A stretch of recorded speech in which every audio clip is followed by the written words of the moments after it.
Saudara, saya tidak mau khotbah panjang untuk saudara. Karena pengalaman-pengalaman hidup kita adalah khotbah yang hidup. Adalah khotbah yang hidup. Pengalaman dalam pelayanan ini. Sampai hari ini kita tidak bisa kumpul bersama-sama, saling tatap muka secara langsung. Tapi dari tempat yang berbeda kita bisa. Saya melihat ini ada dari Ambon, Palembang, dari Medan, dari Jawa. Terima kasih. Dari Manado, dari Sulawesi Tengah. Terima kasih bersama-sama dalam pelayanan ini. Terima kasih. Tolong jangan mundur setapak pun. Karena jangankan mundur, saudara. Berdiri diam saja adalah dosa di hadapan Tuhan. Karena kita mesti maju dengan Tuhan. Berdiri diam saja itu adalah dosa dalam pelayanan. Kita bukan orang sempurna. Kita banyak kali melakukan kesalahan, tapi jangan berhenti. Saudara yang kasih dalam Tuhan Yesus, Penatua Yudirisa tadi telah membaca dari Yohanes pasal 9. Minggu kemarin kita renungkan pasal 11 tentang Tuhan Yesus. Ketika Tuhan Yesus dengan sengaja menunggu berapa hari, baru dia datang menolong Lazarus.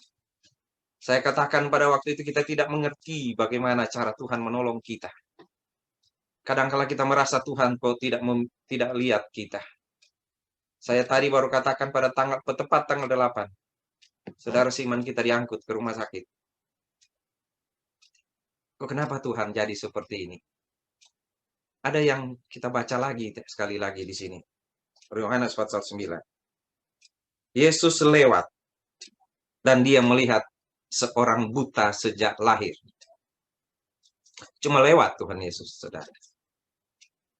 Tapi dia melihat seorang buta sejak lahir. Lalu murid-muridnya bertanya kepadanya, Rabi, siapakah yang berbuat dosa? Orang ini sendiri atau orang tuanya sehingga ia dilahirkan buta? Kebiasaan para orang Israel, mereka sangat tahu kalau ada yang sakit, kalau ada sesuatu, pasti itu berhubungan dengan dosa. Kalau ada sesuatu, pasti dosa. Makanya tidak heran kalau orang tanya, kenapa ini ada COVID ini? Oh, karena dunia semakin berdosa. Karena banyak sekali dosa. Saudara hitung aja kalau dosa kita ini sudah sama seperti, apa itu? Dosa di zaman Nuh, tidak lama lagi ada air bah, tapi kan tidak dihukum dengan air bah. Berarti kan dihukum dengan api. Nah, sebelum dihukum dengan api, doktrin kita mengatakan kita akan diangkat ke surga. Kepada ibu-ibu saya katakan, bagaimana kalau kita berdoa sekarang? Tuhan, jangan buat saya sakit, tapi kalau bisa, angkat saya ke surga. Tapi kita nggak bisa robah kehendak Tuhan ya. Dia akan datang satu waktu. Saudara, jadi kalau berpikir, aduh ini COVID ini gimana ini? Dosa kali ya? Karena dosa, dan selalu bilang, iya ini karena dosa. Bagaimana kalau kita lihat dari segi yang lain, dari yang positif? Bukankah ini kesempatan bagi kita untuk mengerti bahwa kalau dosa sudah matang, bukankah Tuhan akan selamatkan anak-anaknya? Jadi saat yang terjadi ini adalah sebenarnya saat-saat di mana kita dikuatkan, harusnya dikuatkan. Karena tangan Tuhan semakin kuat memegang kita. Saya mendapat WA, Pak Sony tolong doakan. Yang ini kena COVID, yang ini kena COVID, yang ini masih pusing kepalanya sampai ini. Saudara tahu, ada banyak sekali air mata untuk itu. Tetapi apakah Tuhan tidak melihat? Mungkin Tuhan cuma lewat saja seperti ini. Seperti pembacaan ini ya. Ini kan cerita saja ya. Yaitu ketika Tuhan lewat, dia lihat di situ ada seorang yang buta sejak lahir. Ada orang buta sejak lahir. Tuhan lihat. Itu Tuhan, saudara. Tapi murid-murid beda. Murid-murid berdiskusi, saudara. Mereka berdiskusi, Rabi, tapi bertanya pada Tuhan, Guru, siapakah yang berbuat dosa? Orang ini sendiri atau orang tuanya sehingga ia dilahirkan buta? Wajar ya, saudara ya. Ketika kita melihat sesuatu, bagi murid-murid itu juga wajar. Mereka ketika melihat sesuatu, mereka tanya, Tuhan, biasanya orang bilang ini karena dosa loh. Lah kalau begitu ini dosa siapa? Dosa orang tuanya atau dosanya dia? Ini kasihan sekali ya saudara ya. Kalau ditanya begini, Rabi, yang berdosa orang tuanya ya masih enak kali ya. Karena orang tuanya banyak dosa kali. Tapi kalau pertanyaannya, apakah siapa yang berbuat dosa? Orang ini sendiri? Saudara, dia kan buta sejak lahir. Ya, apakah dari dalam kandungan dia sudah berbuat dosa? Tega banget ya pertanyaan itu ya. Tega banget ya. Apakah dosanya sendiri? Atau mereka belum tahu dia buta sejak lahir kali? Yang tahu baru penulis kitab ini, yaitu Yohanes. Yohanes yang baru tahu, maka Yohanes menulis di situ. Yohanes menulis di situ. Buta sejak lahir. Ini kan sudah lewat kejadiannya baru ditulis.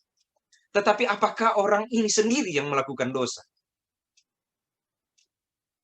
Wajar pertanyaan itu. Ataukah memang murid-murid ini sudah tahu sekali Yeskiel Fatsal 18 itu ayat 20. Anak tidak turut menanggung dosa orang tua. Dan orang tua tidak turut menanggung dosa anak. Lalu kenapa dia buta Tuhan? Ada dua di situ. Karena dosanya atau dosa orang tuanya. Dan yang kedua, bukankah tidak pantas bagi seorang untuk menanggung dosa orang tuanya? Ada orang buta, Tuhan Yesus lihat, dan bagi murid-murid hal yang biasa itu. Diskusi. Mereka berdiskusi. Siapa yang berdosa ya kira-kira? Ini tipe orang-orang yang belajar Alkitabkah? Ini tipe orang-orang yang melihat orang dalam kesusahankah? Ini tipe orang-orang yang pengen sekali cari jawaban dari Tuhankah? Ya. Orang-orang yang tahu? Orang-orang yang pengen tanya kepada Tuhan? Ataukah orang yang saya bilang tadi? Atau satu lagi kali? Ataukah orang-orang yang begini? Ya kita nggak bisa bikin apa-apa. Jadi tidak salah kalau kita memberi komentar saja. Iya kan? Tapi positifnya adalah mereka bilang pada Tuhan, saudara. Mereka bilang pada Tuhan, Tuhan, Rabi, siapa yang berdosa? Mereka nanya gini, Rabi, boleh tolong nggak ya kira-kira? Kasihan dia buta nih. Boleh tolong nggak? Enggak. Yang sibuk lihat. Siapa yang berdosa ya? Ini tipe tadi, orang yang tahu Alkitab. Tipe orang yang cuma lihat kesalahan orang. Tipe yang cuma mau cari tahu itukah? Tipe orang yang karena tidak bisa berbuat apa-apa, diskusi saja. Atau tipe orang yang datang pada Tuhan dan bilang, Tuhan, kenapa dia berdosa? Tolong jawab. Bukan tipe orang yang datang pada Tuhan dan bilang, Tuhan kasihanlah, kasihan ya. Saudara pernah baca nggak? Saudara baca di Alkitab. Setiap ada orang bermasalah, murid-murid bilang begini ke Tuhan, tolong kasihan dia, tolong lihat Sakeus di atas pohon itu, tolong tuh Bartimeus Tuhan yang buta, tolong Tuhan Yesus itu yang apa ya, yang sakit kusta, Tuhan Yesus itu yang lumpuh ya. Saudara pernah baca nggak murid-murid bilang begitu ke apa? Ke Tuhan Yesus? Ataukah saudara lihat nggak? Mereka hanya akan diskusi atau mereka akan apa ya? Seperti Bartimeus, diam kamu, jangan berisik gitu. Atau anak-anak yang mereka halangi, apakah mereka terlalu jahat kah? Kok seperti itu ya murid-murid? Ya, guru, ini buta. Itu kenapa dia buta? Entah itu pertanyaan, bukan itu pertanyaan. Siapa yang berdosa? Siapa yang berdosa? Sehingga dia lahir buta. Saya ingat tadi saya bilang Yesus lewat dan lihat. Murid-murid mungkin tahu atau itu tadi saya bilang sekali lagi supaya saudara mengerti maksudnya ini. Yang Yeskiel 18 ayat 20 loh. Orang mati, orang itu yang berdosa yang harus mati, ayat tidak turut menanggung kesalahan orang anak dan anak tidak, atau begitu. Tidak tahu saya tidak tahu, saya tidak baca di sini. Tapi mungkin kalau menafsirnya bisa seperti itu. Tapi tadi saya ulang lagi. Saya kasihan ketika seorang buta itu dibilang, apakah dia yang berdosa? Dia buta loh, saudara. Ya kan?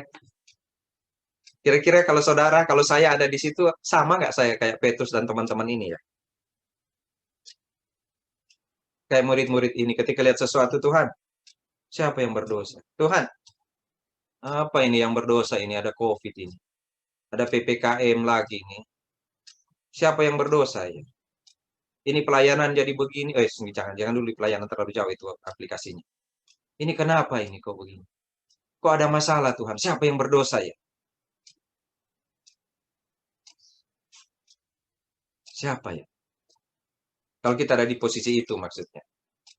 Jadi itu kira-kira para murid. Saudara, kita boleh belajar dari para murid ketika itu.